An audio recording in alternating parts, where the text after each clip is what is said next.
Hola, I'm Fivers and welcome to Grimlight. In today's video, we're gonna take a look at the new 5-star hero that has just been released. The new hero is called Evil Queen. She is a dark mage, she does magic damage, and she's a hero from the fairy tale of Snow White. Evil Queen is another mage of cost 5, so I will mainly compare her stats with the stats of Queen of Hearts. Let's see if her cost is reasonable.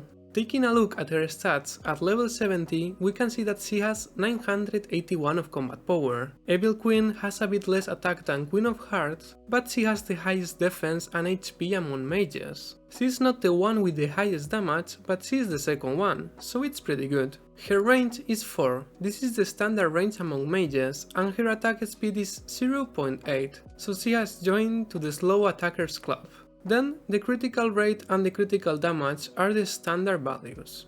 Her active skill is called Fairest in the Land, and at level 1 is Evil Queen releases a barrage of dark energy over the field, deals 330% damage plus 20% per poison stack. As we can see, her active skill is an ability to just do damage to all the enemies in the field. 330% is a decent damage if we think that it's going to attack all the enemies in the field, but it's still lower than the 390% damage that Queen of Hearts does. But Evil Queen does an extra 20% per poison stack, so they will do the same damage if the enemy has 3 stacks of poison, and Evil Queen will do a bit more if the enemy has even more than 3 stacks. The problem here is that I don't know how easy it will be to put these poison marks in the enemy. Let's continue and I'm sure that we will find out more information.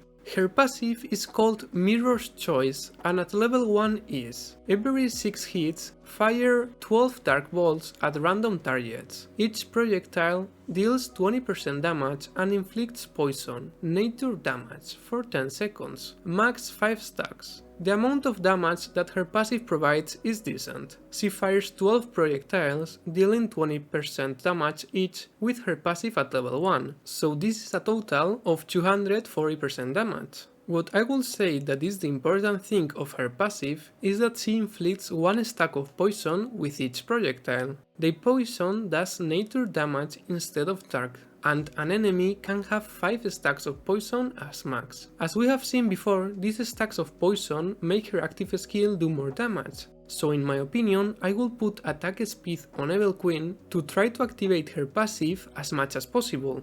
I'm sure that in boss fights, she will apply 5 stacks to the boss easily, so her active skill will do 430% damage, 40% more than Queen of Hearts. Evil Queen has 3 traits. Mirror Mirror. Evil Queen's basic attacks fire from her 2 mirrors. Each basic attack deals 50% damage in a small area. This trait has the typical effect among mages that makes her basic attacks inflict damage in a small area, so is AoE damage, and it also explains that it's not Evil Queen who does the basic attacks. The 2 small mirrors are the ones that attack for her, doing 50% damage each, so combined it will be 100% damage. I really like this combat design.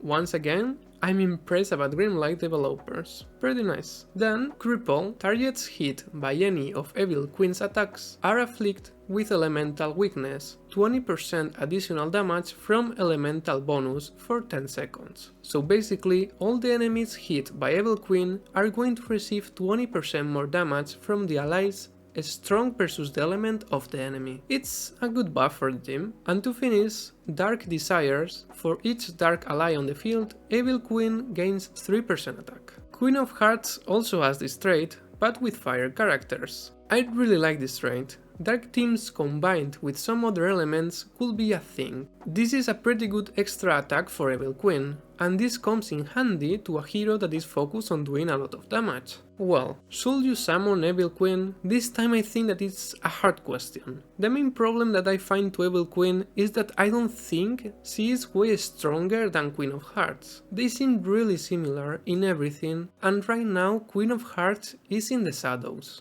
I'm sure that she has some uses, but due to her high cost, it's really difficult to find her a place in more of the cases. So after comparing Evil Queen with Queen of Hearts for the whole video, I have the idea that Evil Queen maybe is slightly better than Queen of Hearts. But I'm scared that due to her cost, it could happen the same thing to Evil Queen. We need more time to test her to see if her damage is high enough to pay those 5 crystals for her. Sadly, I think that right now I would not recommend to summon her, and just wait a few days to see how the community reacts to her. Of course, if you like her design or you just want the hero, just pull for her. And that's it for today's video. I hope that I have helped you. Thank you so much for watching, leave a comment, drop a like and consider subscribing if you wanna see more Grimlight content in the future, and see you in the next video. Ciao!